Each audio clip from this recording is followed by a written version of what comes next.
In October 1347, 12 trading ships docked in the Sicilian port of Messina.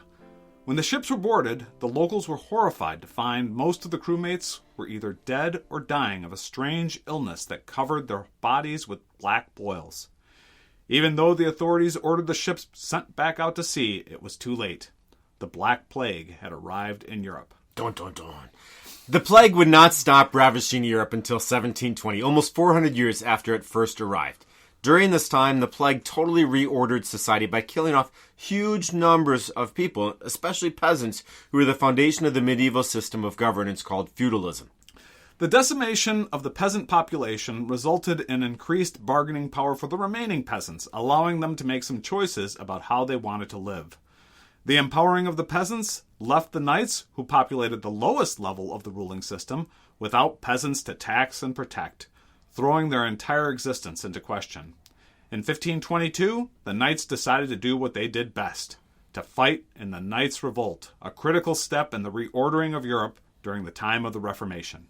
I'm Mike Yeagley. And I'm Evan Gertner, and this is Grace on Tap.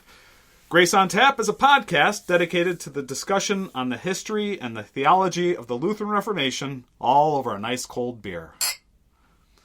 So, we spent a couple episodes talking about Thomas Müntzer, or at least the last episode. We really focused on Thomas Müntzer. And now, Müntzer was Luther's student who would eventually go on to lead the Peasants' Revolt, but there are a few things we need to cover before we finish up with Müntzer's story. So before we talk about the Peasants' Revolt of 1524 and 1525, we're going to explain the Knights' Revolt of 1522. Now, the Knights' Revolt of 1522 begins with the breakdown of feudal law in the 1400s. This is about 100 years before Luther. And as far as I can tell, this is... Now, feudal law... I was looking this up, trying to understand what feudal law was, and all I found was... I found a lot of information, and basically the scholars disagree on what feudal system was, because it's really all over the map, depending on... So there's some basic things, though. There are a few basic things. So there's a lord who owns the land. And then there's a vassal who is given possession of the land by the lord, and the vassal would then promise to fight for the lord if needed, and he might also act as a counselor for the lord. He also was going to, and then there's the fief, which is the land itself. So you have a fiefdom, it's just a piece of land. So in all of our discussion, at the top of that pyramid would be a duke, who would be the owner of all of his lands, except those lands which would be separated from him, that would be owned by the Catholic Church. So, and then the barons would be the duke's vassals, and they would control huge pieces of land. And then the barons would give the land to the knights, who would do actual fighting for them. And so the baron would be called upon by the duke. His bannermen would have to come forward whenever the duke needed a army. He'd call upon his barons, and then the barons would call upon the knights, and the barons and the knights remained loyal to the duke because the duke gave them land. Right. And then the knights actually were the ones who would manage the taxes of the people. They would also protect the people. They would keep the people on the land safe from other knights from being attacked. So the knights and the people had this sort of relationship that they were... Okay. You can almost think of this as the state level down to the county, down to the township. Right. And so now we've mentioned that the Catholic Church also had huge pieces of land. And they used the same feudal system, and they would do it with, instead of barons and knights, they'd have cardinals and bishops. Right. But it was still the serfs. The people. The peasants. Who really bore the burden of the taxing, and it was a rough life. But at least in the old days and before, in the 1400s and the 1300s, in the 1300s and 1400s, there's not a lot of movement of people. Things stay pretty local, and so the knights had a fixed commodity of people that they could expect a certain amount of resources to come from. But as the economy becomes more transitory, people are able to move around more. The old system of land becomes less a source of income for knights. Right. The knights really get caught in a squeeze. But we'll talk about that in a little bit. The interesting thing was that, and we've talked when we talked about Leo, the Pope Leo X, we talked about him loving to hunt. And I always thought, gee, there must be huge hunting lands out there. Well, in this, as I was doing my research for this, he really didn't, these lords, the lords of the land, really didn't care if they were, they owned the land. And so if you were a farmer and a fox ran through your field, you might have the Pope and a whole crew of people ride their horses through, kill all your crops. Because you don't have a lot of crops, so that little swath of land they ride through, that's your big land that you have. It's little to them, but to you as a peasant, it was a big swath of land, and they've just destroyed it. Yeah, and they would ride right through, and this wasn't just the Pope. This was anybody, any of the lords. If they wanted to go hunting, they could hunt on your land, and all your work for your farming would be done. Well, and you still got taxed. So we're explaining why the peasants aren't going to like this system. But it's also key to understand the revolt we're talking about is the Knights' Revolt. The Peasants' Revolt is going to come up 1524, 1525. 1522, there's the Knights' Revolt. So, as we mentioned in the opening, the Black Plague attacked the feudal system at its core by killing off huge number of peasants that really were the foundation of this entire system. So the remaining peasants become merchants, artisans. They move into the big cities to sell their goods and services. This is a time of transition for Europe from the feudal system, basically. The feudal system being agrarian to becoming more of a market economy. Yeah, and so these big cities become much more important. And, so you have these people, they move out into the cities, all the peasants, and they start getting wealthy there. And have you been to, when you were in Germany, did you go to Leipzig? Yes. So part of the reasons Leipzig became a very large city is because it was along trade routes, and people would come there, and that would be the time to trade your resources. And people would even bring with them little miniature stoves or little things and say, come buy this. And it'd be the great exposition of what to get in Europe. You'd go to Leipzig, and you might buy the equipment that you need based on the little miniatures that you'd see there. There's also good booksellers and things like that. But all of that happens in Leipzig around this time period. Leipzig becomes an important city, not just simply because of the royal things that are happening there or the church things that were happening there, which used to be the only way a city would happen. Right. Now Leipzig is an example of a city that grows because of the merchant class. Yeah, so you have this growing middle class, like in Leipzig and many other cities in Europe, this growing middle class that is really more and more powerful. And what the lords, the high-end lords, the dukes and those guys, they realize, gee, I can just tax directly the trade. Now, so this makes it more difficult for knights to make a living off of the few remaining serfs on their property. Yeah. Because now the market isn't built on the land, the market's being built on the trade, and the knights don't have permission to tax the trade. The knights have permission to tax the land, but not the trade. Right. And so what ends up happening is less and less people are living on the land. So now the knights respond. Well, the knights respond by capturing and holding cities hostage. And then they'd say, well, we're going to hold this city, such and such city, hostage, and then this city will get released if they pay us money. Yeah. So they figure out if we can't tax the trade, we can't tax the land successfully, we're going to just ransom the people. Yeah. Basically, the knights are saying, listen, we're the warrior class.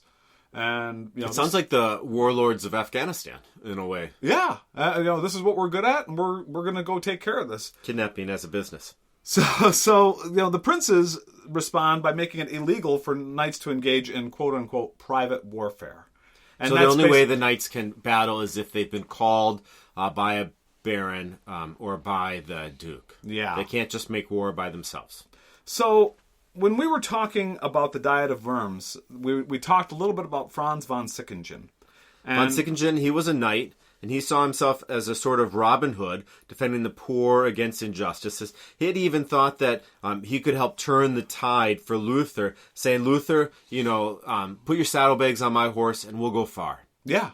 Yeah. So in 1513, he took the side of a citizen of the city of Worms who was driven out of town. He attacked Worms with 7,000 men. So one man is driven out of Worms because of something he did. Yep. And von Sickingen takes his side and then attacks the city of Worms with 7,000 people. Yeah. And he wins.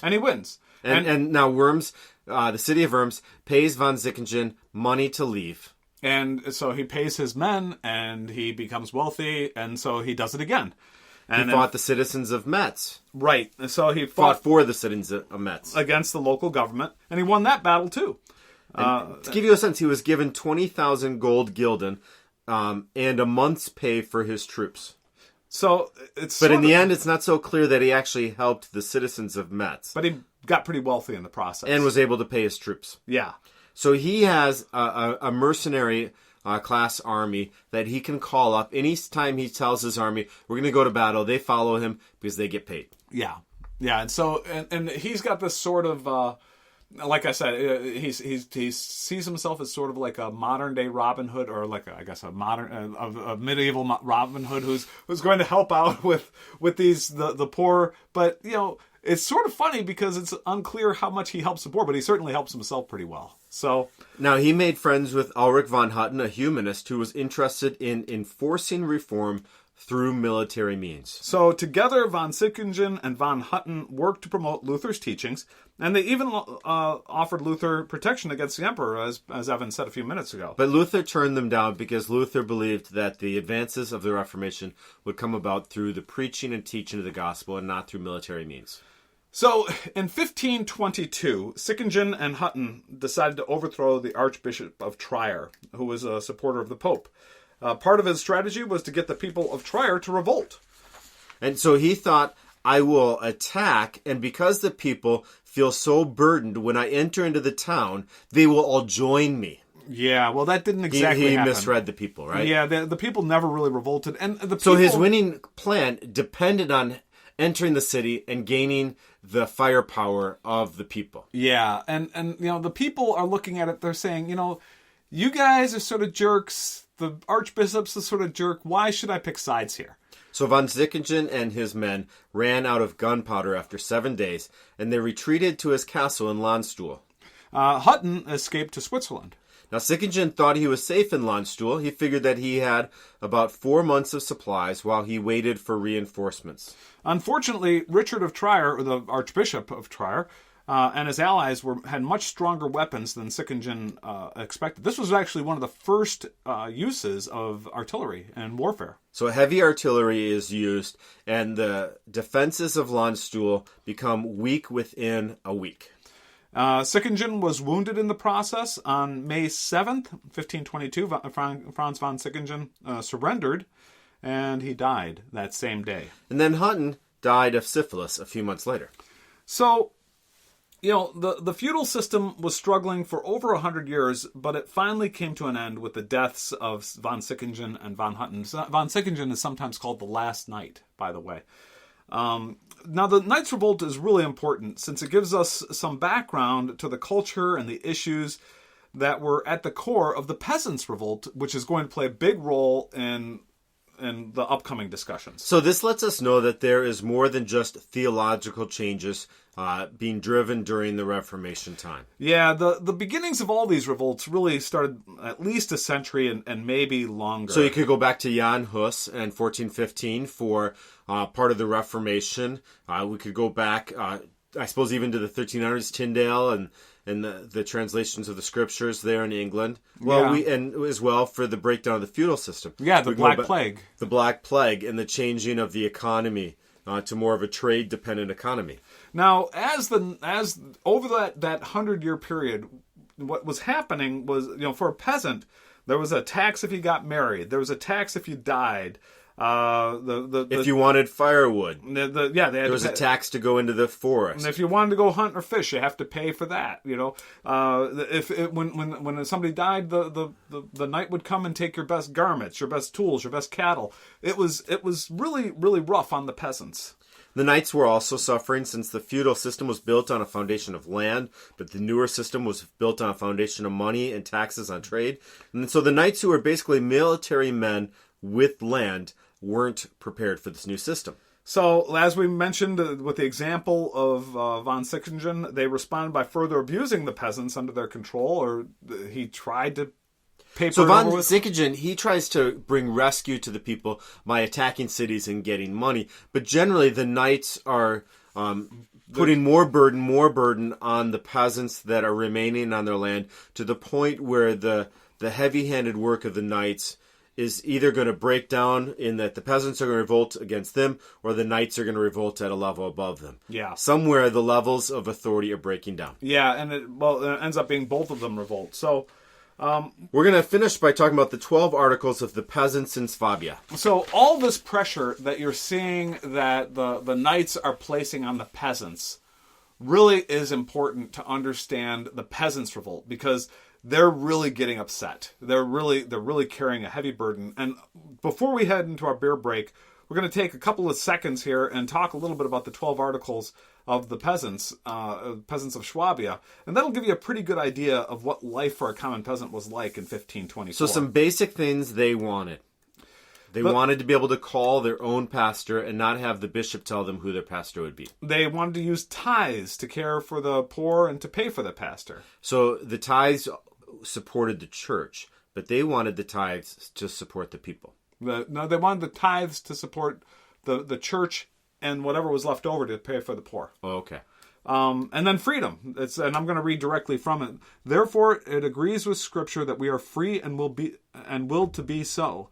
It is not our intention to be entirely free. God does not teach us to live without rulers. So these all seem pretty reasonable to me. You know, kind of Luther writing about the freedom of a Christian. Sort of seem like that. They also wanted to have the ability to hunt, fish, and gather firewood from the forest without paying a tax. So there's quite a few more. We'll get into those after the beer break, but let's take that beer break. So our beer break's kind of inspired. The peasants did not have a cakewalk in life. No, they didn't. And what is the name of our beer, Mike? Today's beer is Cakewalk Vanilla Cream Ale from Right Brain Brewery. And I forget where they're located in Traverse City, Michigan. Ah, there we go. It's our second Traverse City brewery in a row. So now, Right Brain Brewery is sort of an interesting brewery. They have, their whole idea is to have unusual beers, and I'll tell you, I had to buy a 6-pack of this one, and so I had one last night. And this is an unusual beer. It's a cream ale, and I can taste that difference. It's a cream ale, and I could taste. It does taste like cake. Mm-hmm. It's the weirdest beer. It's the corn, I think. It tastes good though. You know? Yeah, the addition of the corn yields to a light, creamy feel in the mouth, and smooth but not sweet. It has a little bit more of a. It's not as thick of a heavy beer as some of the beers we've drank. It's got a lightness to it, an airiness to it. Now, in the description they have here for the vanilla cream ale here, it says an extremely light and approachable cream ale brewed with real Madagascar vanilla beans, and you can really taste that vanilla. Compared to real Tanzania vanilla beans, I'm not sure, but all right, Madagascar vanilla beans, celebrate that. So it does, but you can taste the vanilla. At least I can. Yes, I can. That was so it's a very now the thing is the pub and the production facility is located at 16th Street in Traverse City, Sofo district. I never heard of this. Sofo. I guess that's high class Traverse City right now, huh? Oh, is it? Yeah. Okay. I don't know. Right Brain's pub has over 20 beers on tap at all times, and the eclectic look and feel inside is popular with beer consumers of all ages. With over 150,000 visitors per year. The pub is family-friendly with a connection to the local community. Wow, that's so. If you're in Traverse City, check them out. So let's to Traverse City. I actually that's a interesting taste. I like it. I actually like it, but it's a very light. It's a very light beer. Mm-hmm. It's more of a summer beer than what we've been having lately. We've been having those heavy winter beers. Usually, so when life is going smoothly, you call it a cakewalk. When we brew a light and easy drinking cream ale with real Madagascar vanilla beans, we also call it a cakewalk. Okay. Well, this is it's definitely a good summer beer. Mm-hmm. We've been having a lot of winter beers lately. Those heavy beers are typically more winter type beers. When you need to put the calories on and pad yourself with insulation against the cold winters. That's right. Yes. Now, back to our look at the peasants and knights and these things. We're going to spend some time looking at the 12 articles in detail because it gives you a sense of the human rights concerns of the 1520s in which the Reformation is happening. So these are the peasants' issues with the way the knights and the lords responded to the changes that were taking place in Europe after the plague. They're considered the first draft of human rights and civil liberties in continental Europe. For the people. Now, you could go back to the Magna Carta to look at the rights of, say, the baron versus the king. Well, that was in England. Yeah. This is continental Europe. Oh, I see. You added that word there. That's catchy. I missed that. Continental Europe. Okay. Yeah, I was a step ahead of you on that one. He's like, Evan's going to talk about the Magna Carta. I just know it. I probably should have said something about the Magna Carta. Yeah, this is a few years after the Magna Carta. So the gatherings in the process of drafting them are considered to be the first constituent assembly on German soil. So this is gonna be important, especially we're gonna have in a couple of episodes we're gonna be covering Luther's response to these, and there's a lot of stuff going on all at the same time. Yeah, because Luther's response to the peasants' revolt, if you've seen the movie, the Luther movie with Joseph Fiennes, is kind of it's the reason that it kind of got kind of a dark note to it. Luther walks past people who are hanging from rafters and things like that. Yeah. And so they sort of mixed up Luther's return from the Wartburg with the peasants' revolt in that. And they did, yes. And this is what we can see in our history is that there are two separate incidents. Luther returned from the Wartburg, and then a few years later, there's the peasants' revolt. And so, what we're going to...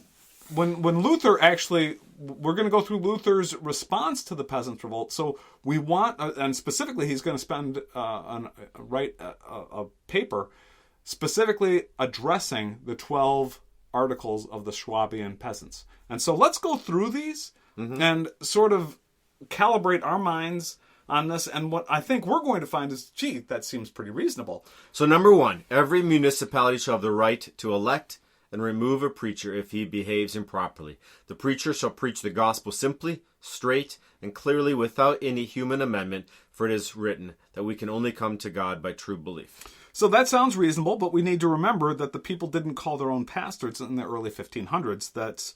And we talked about the investiture controversy, about the whole idea of, okay, who's going to install the bishops, who's going to install the pastors. And that was a big deal in, I think, the 1300s. But it continued to be a problem, especially with the Reformation going. There were certain cities that had their own city councils that had more rights, like Nuremberg. But the idea was every municipality should have the right to call its own pastor. So in areas where the prince supported the Reformation, typically the prince, Frederick actually was responsible for calling the pastors to pastors in his area, in those areas of where the Reformation took hold. So the people are asking for a voice in who their preacher will be. So let's go on to the second one. The preacher shall be paid from the great tithe. A potential surplus shall be used to pay for the poor and the war tax. The small tithe shall be dismissed, for it has been trumped up by humans. For the Lord our Master has created the cattle free for mankind. So they're talking about money, and churches often have some conflict. I will have people who will come to our congregation thinking that, I'm so glad you guys don't talk about money here. I'm like, well, we do. I mean, because all of the resources we have are gifts from God and how we use them. But you don't talk about it like other churches talk about it. I'm like, maybe we do. You just came at the wrong week. I don't know. Well, and that's sort of the right here. Things get, whenever you're talking about money in a church, people get uncomfortable with that, right? Now, this one used some terms, though, that people may not be familiar with, and that is the great tithe and the small tithe. So the great tithe, and I had to do some digging into this. The great tithe seems like it's, and I got this, it was actually the English, which I'm assuming that I could find maybe a similar system. I'm hoping it's a similar system. And if anybody listening disagrees with us, feel free to write us an email and educate us. Yeah. So, but in England, the great tithe was the tithe of grain, hay, and wood. And so what the article is saying, what this second article is saying, is that the preacher would be paid for by 10% tithe of the people's grain, hay, and wood. Now, the small tithe seems like it was a tithing of anything else, which would be locally agreed upon by the Lord. Interesting that the second article seems to specify something about cattle related to the time. Yeah, so I wonder if this was unique to Swabia, but it's... or if it's common throughout Germany, or if it's... I think have the no hint idea. is they feel like they're being overtaxed. Yeah. And that instead of 10%, it's more like 20% that's happening. Yeah. Number 3. Why don't you take that one? It has been practiced so far that we have been held as villain, which is pitiful, given that Christ redeemed all of us with this precious bloodshed. The shepherd, as well as the highest, no one excluded. Therefore, it is devised by the Scripture that we are and that we want to be free. So I had to actually look up Villian. And Wikipedia says Villian is generally treated rented small homes with or without lands. As part of the contract with their landlord, they are expected to use some of their time to farm the Lord's demesne or provide other services, probably in addition to a rent of money and goods. So it's basically, this is sort of like almost like sharecropping, I think. So the idea is, I think, from reading it, that they being viewed as Villian is they work their land, and when they're done working their land, or even before they're done working their land, they also have to work the Lord's land. Okay. And so they're like, we're just viewed as hired hands. Yeah. Instead of people who are free. And Right. So, it says, so they're basically asking me fully free is what they're asking for. They're asking me, because if they're paying rent for their land, then the idea is let the rent be enough and don't make us also work a bunch besides it on your own land. Yeah, like I said, I think the only thing I could think of that would be like in the early 20th century U.S. was like sharecroppers. Sharecropping, yeah. Yeah, it's sort of that same dynamic of, somebody having to work for somebody else and work their own land. It's just pretty and never rough being life. able to get out of the debt. Yeah. Now, number 4, it is unfraternal and not in accordance with the word of God that the simple man does not have the right to catch game, fowls, and fish. For when God our Master created man, he gave him power over all animals, the bird in the air, and the fish in the water. And we're going to put the second one with that, or the fifth one with the fourth one. The high gentlemen have taken sole possession of the woods. If the poor man needs something, he has to buy it for double money. Therefore, all the woods that were not bought relates to formal community woods, which many rulers had simply appropriated, shall be given back to the municipality so that anybody can satisfy his needs for timber and firewood thereof.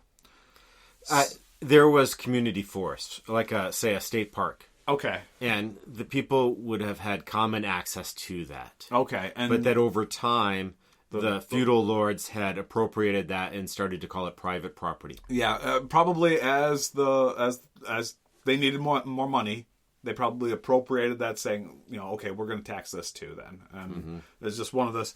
So now it's interesting. I mean, even today I can't go hunting. Or they don't want to just go on people's private property, but what they've seen is what was community property has been relabeled. Right. So, Number 6? Number 6 is the matter of excessive services demanded of us should be properly looked into, as we are only required to serve according to God. And then number 7 is the nobility shall not force more services or dues from the peasant without payment. The peasant should help the lord when it is necessary and at proper times. So, excessive services and not forced to do more services is essentially trying to figure out their bargaining power. The peasants have no bargaining power, and so the lords just keep asking them to do things, and there's no negotiating position for the peasants. And so here they're trying to claim the negotiating position, not because they have more money or anything like that, but simply they're a child of God. Right. And that if you keep burdening me, keep in mind you're burdening a child of God. Right. We are only required to do things as service according to what God has called us to do. Okay. So there's an individual right to say, if you ask me to do something, I get to think about it. I don't have to just do it because you are in charge of me. Yeah. So number 8 is many properties are not worth the rent demanded. Honest men shall inspect these properties and fix a rent in accordance with justice. So the assessment. I just got a thing in my mail from my state representative on how to appeal my house assessment for my tax bill if I want to. Oh, yeah? Yeah, so it's still a problem today, I suppose, that people believe that their assessments are unfair Yeah, yeah. And so this is the first time that they're asking for an assessment. They're asking for an assessment from an objective, honest man. Yeah, yeah. So the lords were the first slumlords, though. I mean, they I can raise my rent, and you got nowhere else to move to. All you got to do is pay me. Yeah. Otherwise, you're homeless. Yeah. So this is number 9. There are constantly new laws being made. One does not punish according to the offense, but at discretion. It is our opinion that we shall be judged according to the case's merits, and not with partiality. So this is seen, the same one is seen then in the Constitution of the United States when speaking about, isn't it in the Constitution where when a law is passed, you can't be judged on a new law. Like if I did something wrong 10 years ago, I'm judged on the laws of 10 years ago, not on the laws today. Oh, okay. Like you can't just is that change... in the Constitution? Or is that... I don't know. I don't know. I should have not brought that up without certainty, right? But, I mean, just keep this in mind. Let's erase that idea of the Constitution and just go to this. If I do something wrong 10 years ago... And it's not illegal. It's not illegal 10 years ago, but now someone doesn't like that I do it, and they change the law so that they can go backward and punish me. There's no retrograde in the law today. Okay. But here they're saying there was. That based on opinion, I don't like what you did, I'm going to write a new law, so now I can punish you. They say stop doing that. Yeah, and that's in the notes I found on this one, it seems like arbitrary fines and punishments were that's like commonplace back in those days. And I can't imagine that, where it's like, hey, you. You're carrying the bucket in your right hand, that's now a fine, because you're supposed to be carrying the bucket in your left hand. Yeah. What? Yesterday I could carry it in my right hand? No, not anymore. It has to be carried in your left hand. So, you're in jail until you pay me. Yeah, and it was those kinds of crazy arbitrary laws that they would make up. So, sort of hard to argue with that one. Number 10, several have appropriated meadows and acres that belong to the municipality. Those we want back to our common hands. So that one, again, seems pretty self-evident. That's stop stealing land. Yeah, stop just taking stuff for yourself. So I don't know how they took it, but of course that's going to be devastating for the peasants when they're relying on that for food and heat and everything. And then number 11, the toadfall shall be abolished altogether. Never again shall widows and orphans be robbed contrary to God and honor. So what is the toadfall? Toadfall? Yeah, it's a word for death, and so it's just the death tax. Ah, okay.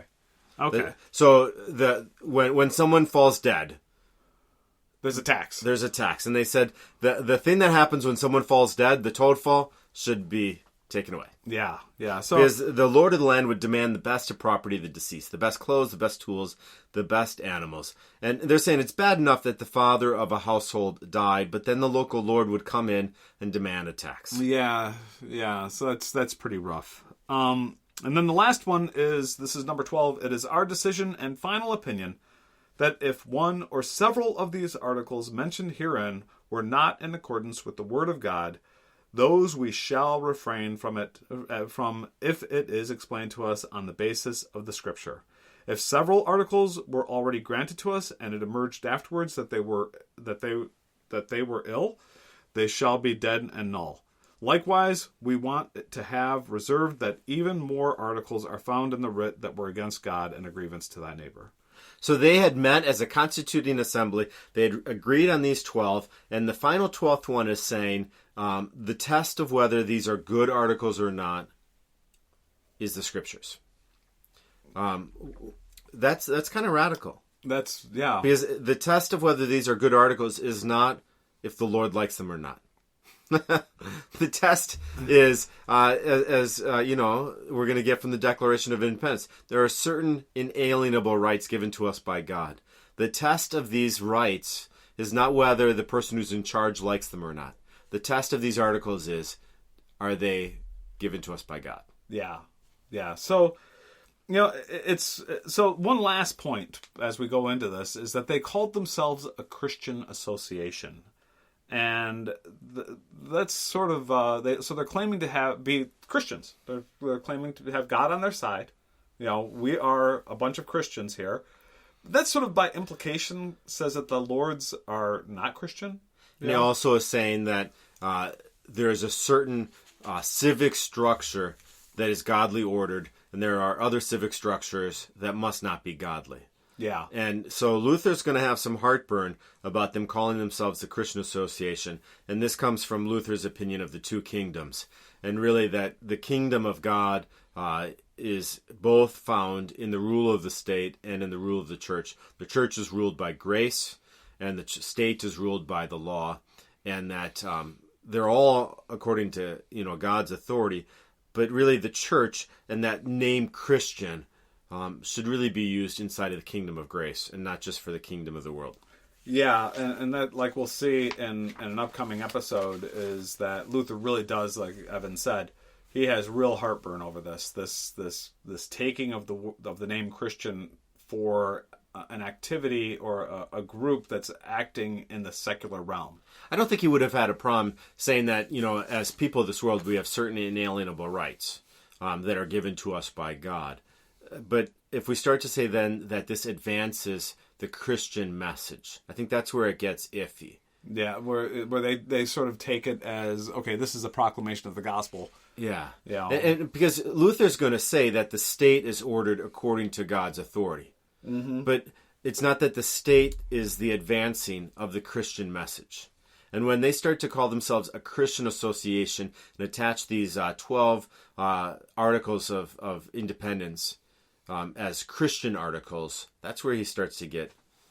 Yeah, we're going to have to go into that one in detail. And that's all going to be caught up in Luther's admonition for peace, which is a couple of episodes down the road. But stay tuned for that one, where he's going to go into each one of these in detail and really start talking about, okay, which ones, how's this work? How's this work? What's the authority of the state? What's the authority of the church? What responsibility do knights and nobles have? What responsibilities do peasants have? What responsibility does the church have?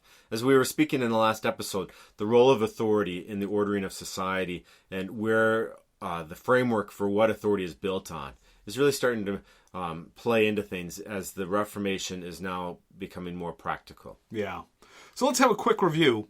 The Black Plague wiped out bunch of peasants, and that gave many of the remaining peasants some freedom to determine their own destiny. This was fine for the upper class, who could simply tax the growing middle class, but it left the knights without the resources to survive. So the Knights revolt while they're trying to reinstitute some form of the old order, but the peasants and the middle class really weren't willing to support them. The middle class, they were happy to be simply taxed compared with the old system that really kept them down. And then the peasants, who were the lowest class, weren't really interested in helping the knights, who were just as abusive as the upper classes. For the peasants to help support the knights would be like a person supporting the tax man. Yeah. No one wants to support the IRS. So after the knights were put down, after the Knights Revolt was put down, the peasants began to fight for their own rights. And the best summary of the peasants' demands were those 12 articles of the peasants of Swabia that we just went through. Our next few episodes will be covering how all this played out, including Münster's Roll-it-all in 1524 and 1525. And there are anticipations for some during this time that the world is coming to an end, and that this revelation of the Spirit of God and this revolt of people and these battles of people, it's all a sign that God's world is coming to an end. So stay tuned. I hope you can join us for next time. So let's say thanks to Josh and the folks at St. Paul Lutheran Church in Hamburg, Michigan. For source material, we have James Kittleson, who is Luther the Reformer. Scott Hendricks, Martin Luther, the man and his vision. Christina von Goyen, The Black Death, How It Affected Feudalism. Roger J. P. Kane and Hugh C. Prince, The Tithe, Surveys of England and Wales. And then, of course, Wikipedia was helpful. If you want to get in touch with us, you can... GraceOnTap.podcast@gmail.com. If you'd like to host a road trip, we'd love to come out and meet some of you. A road trip is where we show up at a local brewery in your area. You bring a men's group or whoever with you, and we have some small table talk conversations about theology, of the Lutheran period of time, of the Reformation that we've been talking about in these podcasts, but also we try to bring it into some contemporary context as well. Next one is, we want to say, catch us on our website, graceontap-podcast.com, or catch us on Facebook at Grace on Tap Podcast. I think that does it. Prost. Prost.